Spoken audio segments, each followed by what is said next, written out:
ಕನ್ನಡದಲ್ಲಿ ಖ್ಯಾತ ನಟಿಯಾಗಿ ಕಾಣಿಸಿಕೊಂಡು ಮತ್ತು ತಮಿಳು ತೆಲುಗಿನಲ್ಲೂ ಕೂಡ ಅಭಿನಯಿಸಿದಂಥ ಅದ್ಭುತವಾದ ನಟಿ ಯುವ ನಟಿ ಇದೀಗ ಆತ್ಮಹತ್ಯೆಗೆ ಶರಣಾಗಿರುವಂಥ ಘಟನೆ ನಡೆದಿರುವಂಥದ್ದು.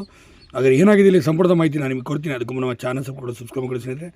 ಇನ್ನು ಸಿನಿಮಾ ರಂಗದ ತಮ್ಮದೇ ಆದಂಥ ರೀತಿಯಲ್ಲಿ ಛಾಪನ್ನು ಮೂಡಿಸಿ ಸಾಕಷ್ಟು ಹೆಸರು ಮಾಡಬೇಕು, ಒಳ್ಳೆ ನಟಿಯಾಗಬೇಕು ಅಂತ ಕನಸುಗಳನ್ನು ಇಟ್ಕೊಂಡಿದ್ದಂಥ ಯುವ ನಟಿ ಇದೀಗ ನಿಧನರಾಗಿರುವಂಥ ಘಟನೆ ನಡೆದಿರುವಂಥದ್ದು. ಹೌದು, ಹಾಗೆ ಯಾರಪ್ಪ ಇದು ನೋಡ್ತಾ ಬಂದರೆ ಸಬರಣ ಆನಂದ್ ಅವರು ಕೇವಲ 26ನೇ ವಯಸ್ಸಿನಲ್ಲಿ ಕೊನೆಯುಸಿರೆಳೆದಿದ್ದಾರೆ.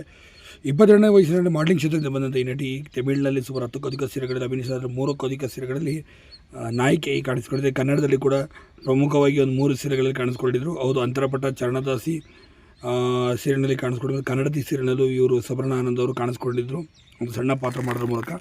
ಇನ್ನು ಅಂತರಪಟ್ಟದಲ್ಲಿ ಒಂದು 2ನೇ ನಾಯಕಿಯ ಪಾತ್ರವನ್ನು ಅಭಿನಯಿಸಿದರು. ಇಂಥ ಅದ್ಭುತವಾದ ನಟಿ ಸಬರಣ ಆನಂದ್ ಅವರು ಇದೀಗ ವಿಧಿವಶರಾಗಿದ್ದಾರೆ ಎಂಬ ಮಾಹಿತಿ ಬರ್ತಿರುವಂಥದ್ದು. ಬಾಯ್ ಫ್ರೆಂಡ್ ಮಾಡಿದಂಥ ಕೆಲಸದಿಂದಾಗಿ ಸದ್ಯ ಆತ್ಮಹತ್ಯೆಗೆ ಶರಣಾಗಿದ್ದಾರೆ. ಚೆನ್ನೈನಲ್ಲಿ ಇರುವಂಥ ಖಾಸಗಿ ಅಪಾರ್ಟ್ಮೆಂಟ್ನಲ್ಲಿ ನೇಣುಬಿಗಿದ ಸ್ಥಿತಿಯಲ್ಲಿ ಪತ್ತೆಯಾಗಿದ್ದು ವಾಸನೆ ಬರ್ತಿದ್ದರಿಂದ ಅಕ್ಕಪಕ್ಕದವರು